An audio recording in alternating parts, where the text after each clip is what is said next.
Stop the recording then. I want to ask you about your last health inspection, sir. We have a couple of quick questions. Hey! Hey! The news is walked in. Come on now. We want to ask about the inspection. Everyone's got a favorite guilty pleasure spot. But these ones, they're guilty of actual food crimes. It's wild to think about where restaurants even came from. After the French Revolution, this guy, Monsieur Boulanger, lost his cushy chef job because, well, his bosses got guillotined. So he did what he knew best, cook. He opened a place for ordinary people to eat and called it a restaurant, from the French restaurer, meaning to restore. The whole point was simple: serve food that heals, comforts, and makes you feel human again. Fast forward to 2025, and somehow the places that restore are making people sick. Grease-soaked kitchens, calorie bombs, rodent infestations. Some of these chains aren't just gross, they've been fined, investigated, and still feed millions every week. So today we're diving into the ones that sold out completely and the few rare ones still doing it right. And yeah, our number one pick might surprise you. Expensive? Yeah. Worth it? Maybe. Depends if your arteries agree. When people think Five Guys, they think, yo, those fries are insane. And yeah, they are. Insanely unhealthy. A small fries, which, let's be honest, looks like a fried mountain, clocks in at 540 calories. That's before the burger even enters the chat. And it's not just the calories, it's the oil. They fry in seed oils. Now, seed oil itself isn't evil, but once you reuse it, store it wrong, or let it oxidize, it basically turns into toxic sludge. We already covered that mess in a previous video. Now let's talk burgers, specifically the bacon cheeseburger. It's a sodium bomb. Too much sodium causes water retention. That means more blood volume, more pressure in your arteries, and yeah, hypertension. And look, I love when my little Shih Tzu gets all hyper, but not my tension. Enjoy it. Just know what you're eating, because trust me, they're not going to tell you. A lot of people hit the Cheesecake Factory to celebrate something wholesome, like a birthday. And sure, the vibes are immaculate. But here's the plot twist. It's the #1 unhealthiest restaurant chain in America. That's not me being dramatic, that's Consumer Reports. And to win that title, you've got to be uniquely committed to chaos. We're talking over 250 menu items, a fever dream of sugar, fat, and sodium all piled into one plate. Even the lighter options start at 600 calories. Yeah, they've got a skinny-licious menu, cute name, but let's be honest, nobody goes to the Cheesecake Factory for salad and self-control. It's a restaurant chain first, not a sanctuary. Their whole model is efficiency plus repeat customers. Whatever keeps you coming back works for them. Sugar highs, salt cravings, carb comas, doesn't matter. And hey, treating yourself once a week, totally fine. But if you're eating out daily and Cheesecake Factory's part of your rotation, you might want to stick around, because later in this video, we're hitting 4 chains that actually serve real healthy food. Wings, beer, sports, that's the tagline, and to be fair, it delivers exactly that. It's the kind of place you hit with friends on game night. Loud screens, cold beer, spicy wings, good vibes. But the real problem isn't the calories, it's the environment. Buffalo Wild Wings is engineered for overconsumption. Bottomless sauces, refill beers, shareables that somehow become solo missions. A large wing order, roughly 1,500 calories before sauce. And congrats, you just ate Thanksgiving with a sodium chaser. The biggest villain? That oil those wings are fried in. Reused all night, oxidizing with every batch. Tastes amazing, wrecks your gut later. Sure, they offer naked tenders and side salads, but come on, nobody's watching football and ordering lettuce. Buffalo Wild Wings nails the vibe. It just forgets that your stomach isn't supposed to be part of the game. All right, that's 3 down. And this next one, icon status, but for all the wrong reasons.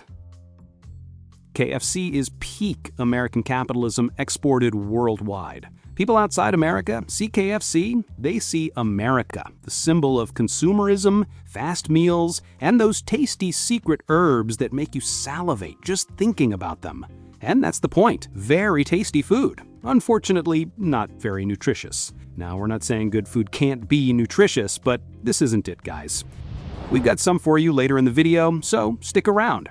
Remember how Cheesecake Factory was the crown jewel at #1 unhealthiest? Well, KFC came in 5th. Most people think it's clean and fine, but check this out. A 3-piece extra crispy combo, 1,300 calories, 2,900 milligrams sodium, 126% of your daily limit, 22 grams saturated fat, and that's before the drink. That's food that'll straight up make someone who never eats fast food feel sick. Drowsy, sluggish, bad. Everything at KFC is deep fried. Their official position? The oil is maintained at a certain quality standard. But it's a franchise business. KFC delegates to local owners, and you don't know if they're maintaining that quality or not. And if they don't, KFC might catch some backlash, but everyone knows it's just one franchise, so the world moves on. In China, they were literally adding magnesium trisilicate to clean the oil. But this aside, KFC has literally zero healthy options. Legit, apart from the lettuce in their sandwiches, there isn't a single healthy side or meal. Deep-fried Southern comfort food delivering single meals that exceed daily sodium limits. And family buckets? They encourage multi-piece overconsumption. Targeting people who are unaware of the health risks is what these chains thrive on, just like the next one. 4 down, and this one's colder than their soft serve. There's growing regulation around the world on how much sugar companies can add to their products. And believe me, a lot of these big-name chains won't survive that regulatory wave. Take Dairy Queen. Seems wholesome, small-town America vibes, right? Birthday treats, family runs, a soft-serve classic. But those blizzards? Absolute abominations. The smallest one packs over 600 calories, and forget the calories. The real issue is the sugar bomb detonating in your gut. They're normalizing massive portions of ultra-sweet sludge, and that's the real problem. The carbs mostly come from refined sugars, spiking blood glucose, feeding cravings, minimal protein, little to no vitamin or mineral density, basically empty calories in a cup. No surprise it ranks as the 4th unhealthiest restaurant in America. And the portion psychology here is brutal because it's sweet, cold, and dense. You eat fast, maybe even grab a second without realizing you've gone overboard. To be fair, they do have smaller sizes, and technically some locations offer salads, but better than KFC isn't exactly a compliment. So, yeah, lesser of two evils. 4 restaurants down, 8 to go, and we're just getting started. We talked about the franchise model before. Now let's shed some more light on it. Corporations figured out they could just outsource running the restaurant, provide the centralized menu, and scale. And that's what they all do. But here's the thing. It's the perfect evil genius model for avoiding accountability. Taco Bell has seen literal OSHA violations. Let that sink in. You got a Taco Bell, you know it's not healthy, but the Americans they target, that's psychological warfare. There's information asymmetry. Most people don't study nutrition. No one's picking up a 600-page textbook to learn how salt and fat hijack your dopamine system. Fast food chains exploit that ignorance and profit from it. Taco Bell literally gave a guy salmonella for crying out loud. But hey, it's a franchise. It was the local owner, not Taco Bell corporate, so everyone moves on. That's the shield of the model. Meanwhile, they're pushing calorie bombs with zero nutritional value, insane sodium levels, minimal protein, no fiber. Short term, you get higher daily calories, sodium spikes, and that foggy, sluggish fast food crash. Medium to long term, you're looking at weight gain, insulin resistance, type 2 diabetes, high blood pressure, and heart disease. Public health data backs this up. Fast food intake directly correlates with higher metabolic risk across entire populations. But hey, Taco Bell never claimed to be healthy. They know what they are. It's Taco Bell. Duh. Well, what about a place called Olive Garden? When you're here, you're family. Italian-inspired food, generous portions, warm hospitality. Target audience, families, middle-class suburbanites, special occasion diners. But, like most names on this list, the calories and sodium are off the charts. Sorry to sound like a broken record, but that's just how these chains operate. Take the chicken and shrimp carbonara. 1,370 calories, 47 grams of saturated fat. That's 3 times your daily limit before the breadsticks even show up. And those breadsticks, the real trap. Each one's about 140 calories. Most people crush 2 or 3 before the entree. That's 280 to 420 extra calories just for waiting. Then there's the cream sauce deception. Alfredo isn't a flavor, it's an anesthetic. Alfredo, carbonara, all of them loaded with hidden fat and sodium. The only genuinely healthy option? The minestrone soup, 110 calories. Sure, you can order half portions or a salad with light dressing, but that's how low the bar is here. But that's what you get in 2025. They sell comfort, but what they're really serving is logistics. Most of that food was frozen weeks ago, reheated, and dressed up like it just came out of grandma's oven. Employees have said it themselves. Half the kitchen is just microwaves and fryers on autopilot. It's not cooking, it's assembly line reheating with better lighting. And here's the problem. Frozen food loses vitamins, texture, and flavor. So what do? They pump it full of salt, sugar, and fat until your taste buds stop asking questions. Take the barbecue riblets. 1,600 calories, 3,000 milligrams of sodium. That's not dinner, that's dialysis practice. Even their so-called lighter Caesar salad could spike your blood pressure before the croutons even land. Applebee's isn't built to cook, it's built to replicate. Every plate has to look identical in every state. And to do that, they trade freshness for efficiency. It's the fast food model in disguise. Frozen supply chains, reheated everything, fake neighborhood charm. When you freeze, ship, and reheat food over and over, you're not eating nutrients anymore. You're eating stability chemicals and lost flavor memories. And sure, there's an under 600 menu, but that's like bragging your cigarette brand has a wellness line. Applebee's isn't evil, it's just optimized for profit, not people. And that's the real recipe: predictable, profitable, and permanently pre-cooked. Halfway through the list, and trust me, the worst is still ahead. Sonic's loud, fast, and kind of fun, but behind the neon, it's a freezer on autopilot. Almost nothing's made fresh. The burgers are frozen, the fries are par-fried months in advance, and even the bacon's been thawed more times than you've hit snooze this week. It's food built for efficiency, not flavor. Here's the thing. Freezing sounds harmless, but it wrecks food from the inside. Ice crystals tear up the cell walls, so when it thaws, the texture turns mushy and the vitamins leak out. Fats oxidize faster once they've been frozen and reheated. That's when flavor dies and inflammation moves in. Basically, it's food that's been pre-chewed by time. Sonic doesn't hide it, it's just how their system works. Predictable, quick, identical everywhere. It's not a kitchen, it's a fulfillment center with fryer oil. Gordon Ramsay would call it a crime scene. To be fair, their slushes still slap. Grab one, skip the double bacon melt, and call it even. Because frozen's fine sometimes, just don't build your diet out of defrosted food. 2 left. And these next ones, they didn't just mess up dinner, they messed with public health. Wendy's loves to brag. Quality is our recipe. Yeah, okay. Then explain why your burger feels like wet carpet.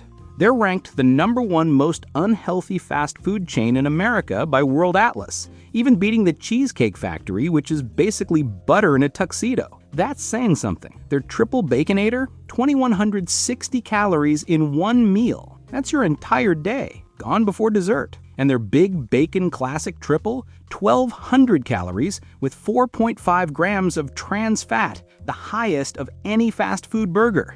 Trans fat literally stiffens your arteries. It's like pouring glue into your bloodstream. And the whole fresh, never frozen beef thing?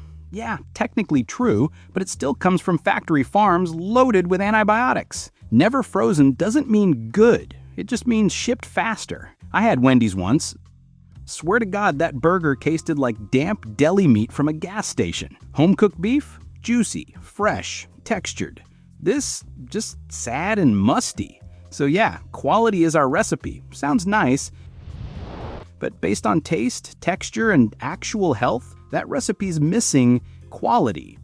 2 more on the bad list. And these next 2, they didn't just disappoint, they caused actual harm. We're getting close to the top spot, and this next one's gonna leave a bad taste in your mouth because they didn't just serve disappointment, they served disease.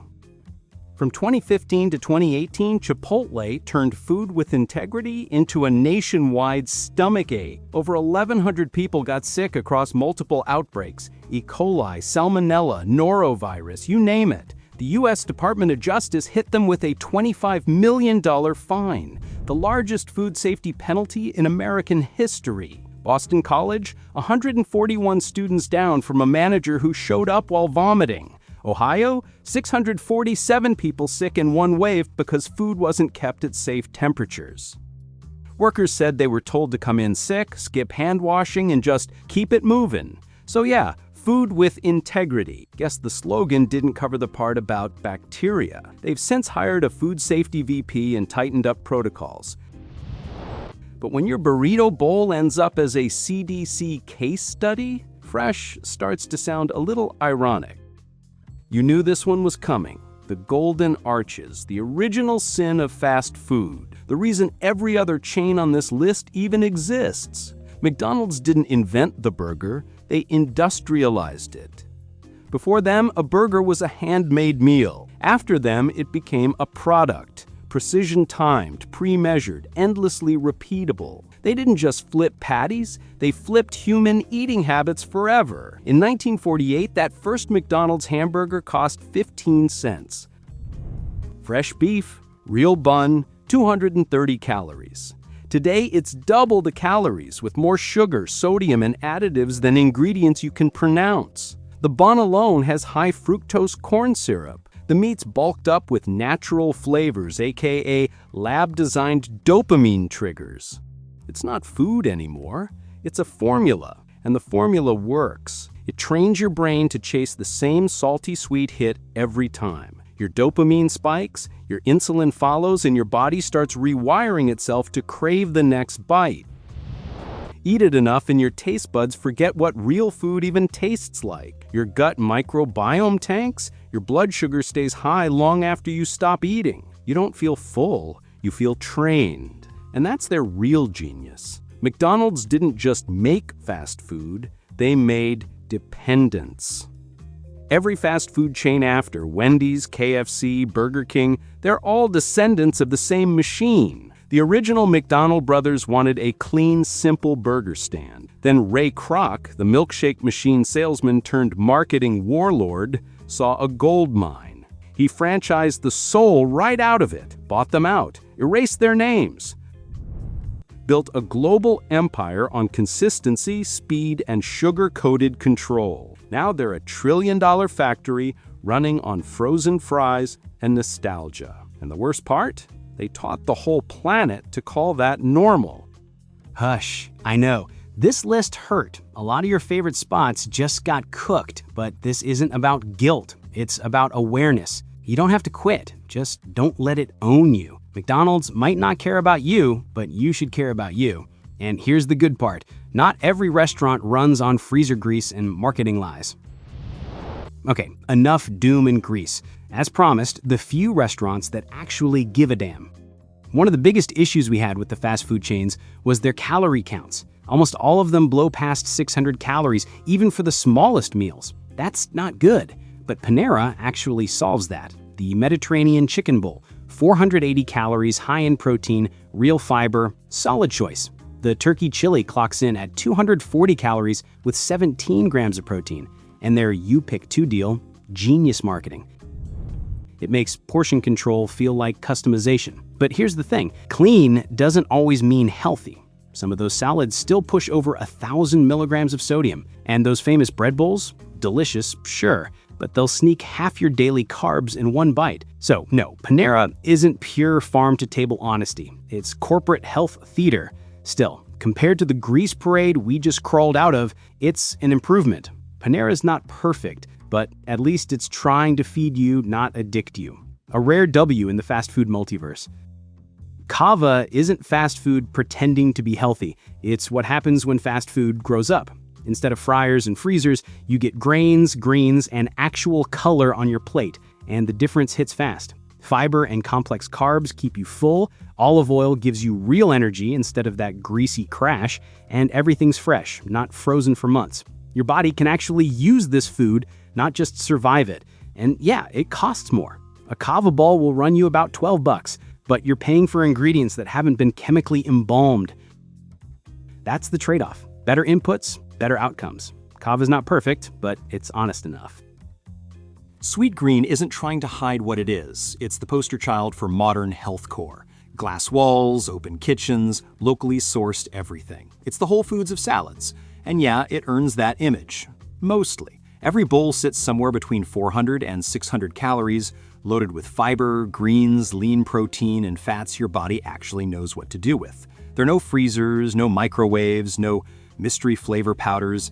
Everything's chopped, grilled, or mixed right there, basically meal prep with branding. But what makes Sweetgreen special isn't just freshness, it's structure. The entire model is built around seasonality. Menus shift with regional supply, so the lettuce in LA doesn't come from a frozen truck in Ohio. That's rare. It's how food's supposed to work. Grown, eaten, replaced, not stockpiled for a fiscal quarter. Still, let's not romanticize it. It's a city brand for people who can drop $14 on lunch without flinching. Most towns don't even have one, and that price tag alone makes healthy eating feel like a luxury product. But if you can swing it, it's worth it. Sweetgreen's the closest thing America has to scalable, real food. Fast, transparent, and built on principles that actually age well. Not cheap, not perfect, but it proves food can be quick and clean without the side of guilt. See, even the healthy options we just talked about, they're still chasing the same QSR dream. Fast, scalable, predictable. They're cleaner, smarter, better, sure, but they're still built like machines. And maybe that's the problem. Maybe restaurants were never meant to be quick service anything. Maybe food's supposed to be slow, human, local. Here's the truth. You don't need a billion-dollar brand to eat well. Sometimes the best meal you'll ever have is the one made down the street. No franchise manual, no frozen shipments, just real people cooking food they actually care about. Local diners, family cafes, tiny hole-in-the-wall joints. They're the last link to what restaurants were meant to be. Food that restores you. You can taste the difference right away. The vegetables have crunch. The meat isn't pumped with preservatives. And when they say fresh, they mean we chopped it an hour ago, not we thawed it this morning. Yeah, the service might be slower. Maybe it's cash only. Maybe it's not as convenient as McDonald's, but that's fine. That's the human cost of real food. Local restaurants don't optimize for profit margins. They optimize for taste, trust, and community. Support those, because when you do, you're not just eating better, you're keeping something real alive. And that's why local restaurants take the #1 spot. Not because they're the fanciest, but because they're the truest. Just make sure you check the Google reviews before you go so you know what to expect. And with that, our list comes to an end. This wasn't meant to be a hit piece, but maybe it is, because what we just talked about isn't bad business. It's negligence disguised as convenience. These companies hide behind choice. They'll say, hey, the nutrition info's online, as if people are reading macros while juggling 2 jobs and feeding their kids. No one's teaching nutrition. We just copy what looks normal. What's easy? And what's normal now? Deep-fried dopamine. The people running these chains know exactly what they're doing. They study psychology. They design food to trigger pleasure, not nourishment. Salt, sugar, fat, engineered to keep you hooked. It's not about feeding you. It's about owning your appetite. The health industry? Complicit. Funded by the same corporations it pretends to warn you about. Nobody's coming to save you because this cycle makes money. So save yourself. Your body isn't a marketing experiment. It's the one thing that's truly yours. Treat it like that. Or as some philosopher once said, your body is a temple, don't let them turn it into a franchise.